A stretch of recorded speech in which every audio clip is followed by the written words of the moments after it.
Hello, everybody, and welcome to this Bonusode. Welcome to the Bonusode. Bonusode. Hello, everyone listening or watching this on our YouTube with captions, and hello to you, Dylan Alcott. G'day, Angus. How are you, mate? I'm good, thanks. You forget my name for a second there? Oh, no, I just wanted to get it out there. All right, cool. What's going on? Things are good, but things can get great. They're about to get great with this episode. Nice. That's a huge call. Imagine if it's a really bad episode. You've just let everyone down. It's not, because it's not about us. Oh, and well, usually in a Bonusode, it's us riffing about disability When it's topics. not about us, we get great activity and engagement because we suck. Yeah. Firstly, we need to say to Emily Pryor and our two Listen Able kids, incredible work on the last episode of Listen Able, and thank you very, very much. I've got to give them credit. I was in Europe and somebody came up to me and said how much they love that Listen Able Kids episode. Well done. It's so good. And we are going to be redundant soon. Not just yet, but soon. We will be doing Listen Able Kids again because straight after the episode, we had about 4 DMs of young adults living with disability asking, I missed this opportunity. Can we, what? And I just said, make sure you follow us on the socials. We'll open up the opportunity again for more young adults to have conversations amongst themselves about their lived experience. So One of Emily those Pryor, superstar. One of those DMs was myself, actually. No, was it? That's You just you. want another week off? No, like, hey, Angus, can I still have a job? And this one is a follow-up episode for the Bonusode. A couple of months ago, we had our episode with Amanda Rishworth. The Minister of the DSS, the Department of Social Services. Thank you very much. Yep. But she spoke about taking some young Australians with disability over to the New York for the United Nations Summit, where disability was one of the forefront messages. Yep. And we've actually caught up with two Aussie legends, Charlotte and Justin, who were there. So we spoke to Amanda before she went, and now we're speaking to two people who were there on the ground and actually find out what went down. Very nice. But firstly, we'll let them introduce themselves. Hi, thank you for having me on the podcast. I'm Charlotte Young. I'm 21 years old and I'm currently a student at the ANU studying politics, philosophy, economics and arts. And my disability is a hearing loss. So about 50% loss in both sides, and I'm wearing hearing aids for them. So pretty well managed by myself. I love houseplants, as you can probably see in the background. And I also love DJing. So that's a bit about me. My name's Justin. I'm 25 years old. My disability is called Global Developmental Delay. I'm based here in Mount Barker, which is South Australia. And I'm involved in the football club, the Mount Barker Football Club, and also the gym BFT Mount Barker. So Justin and Charlotte, firstly, thank you so much for being here. You're passionate advocates for people with disability, and you're both part of the group, I want to get this right, the Children and Young People with Disability Australia. What was the energy like being in that room firsthand? Because I was pretty jealous that I wasn't there. Of course. So energy-wise, it was incredible. I mean, we were surrounded. So Children, Young People with Disabilities Australia is the peak representative body for 0 to 25-year-old age Australians, and we had 4 delegates in total. So we had like a little gang around us, and we were sort of all hyping each other up. And then once we entered into the room of the General Assembly, it was pretty jaw-dropping, I'd have to say. We had a really big Australian delegation. It was fantastic. And so the presence already was quite strong. So once we start between the government and the NGOs, particularly, there was a really great opportunity to connect with the colleagues such as Ben Gauntlet, who's now recently moved on, but he was previously the Disability Discrimination Officer in Australia. And then in terms of other youth that we met there, we had the opportunity to participate and attend over 90 side events. So COSP is focused around 3 key themes, which is this year was sexual and reproductive health rights and digital accessibility and underrepresented groups. And so through particularly the side events that were focused on underrepresented groups such as youth, I met like some delegates from Canada. So Carly Fox, massive shout out to you. You were fantastic. We had a side event with the Commonwealth. So Commonwealth Youth Forum. I met an incredible man called Kiembo. And he was nonverbal but gave a speech through a video, and it was just incredibly empowering to see somebody so articulate but through a different form, because a lot of COSP was a lot of talking and listening, and so having the sort of energy around, which was just so incredibly inclusive. I think one of the other moments both of us were like jaw-dropping, but also enthralled was the first day, which is the Civil Society Forum. So people who are not government or non-GOs or non-governmental organisations could give a 2-minute intervention.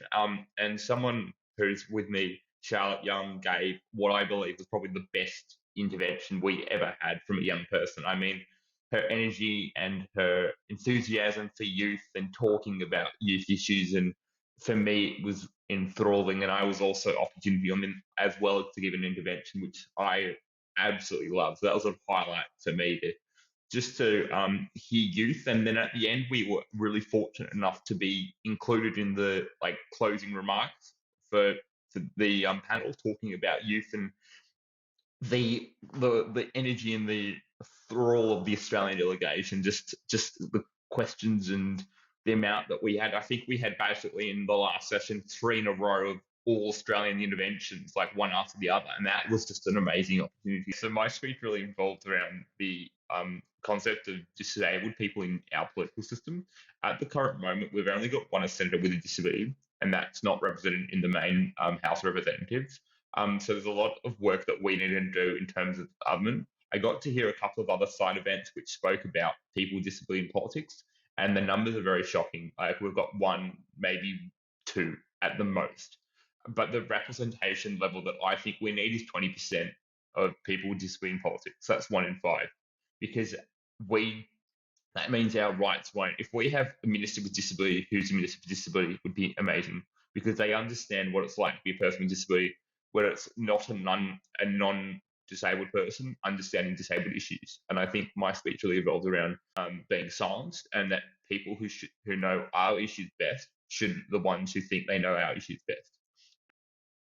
Yeah, I think also jumping off that with Justin, what I really noticed was that the youth presence at COSP was sort of towards the older young professional age range. We're still seeing sort of that late 20s, 30s youth, whereas I would really like to see a stronger presence from 18 to sort of 25 being improved. I met some really fantastic people from South Africa. Emil was incredible. And he was part of the Commonwealth side event with me. And he also noted that it's quite an interesting political situation in a sense, because we're relying on the governments to give us funding for us to go. So it really reflects the country's initiatives and ambitions for the future, including the future leaders of disability. Now, Charlotte, Justin pumped up your tyres a little bit there, but can you tell us who weren't there what your speech was about and what you were hoping the audience would take with them? My main speeches were revolving around the fact that we want young people to speak for themselves. We don't want to be spoken over or by for parents or educators or government leaders. It's been far too long, and honestly, young people know our own problems best. When you bring them into the room and give them a seat at the table, they might even show you problems and solutions to those problems that you never even dreamed of. Now, as 2 young people with disability, not just in this country, but obviously being a citizen of the world, do you have any anxiety of how politics will play a role in the life that you're going to live and the decisions that are made around you and your disability? The future of politics is intersectional and sustainable, is what I would say. That as well, we've got a really fantastic disability inclusion strategy and disability strategy at large coming forward from the government. So if that is implemented in the good faith that it has been designed in, I really think that we've got a strong foundation to be a world leader in disability inclusion in politics for the future. Dylan, growing up, TikTok didn't even exist. Instagram didn't exist for you when you were a young boy. No, I just had MySpace and the book, Facebook. Yeah, no good. But these days, people using the platform to advocate for themselves and let people educate about their disability. For people who are out there, young adults, what do you think the best way for them, like yourselves, to advocate is? What's the best advice? Yeah, my main advice to young disabled advocates or budding advocates out there is to back yourself. It's quite scary. In fact, for me particularly, I remember starting and thinking, I have an invisible disability, a bit of internalized ableism there. I didn't feel like I was disabled enough to speak out. But when you consider that almost 1 in 5 Australians have a disability, not everybody's going to be in a wheelchair. Not everybody's going to look like what we see in the media. And so it's incredibly important that you're representing yourself and the future people who will come after you. Hey, thanks to the both of you. You've been Bloody fantastic. Can Yeah. I say that?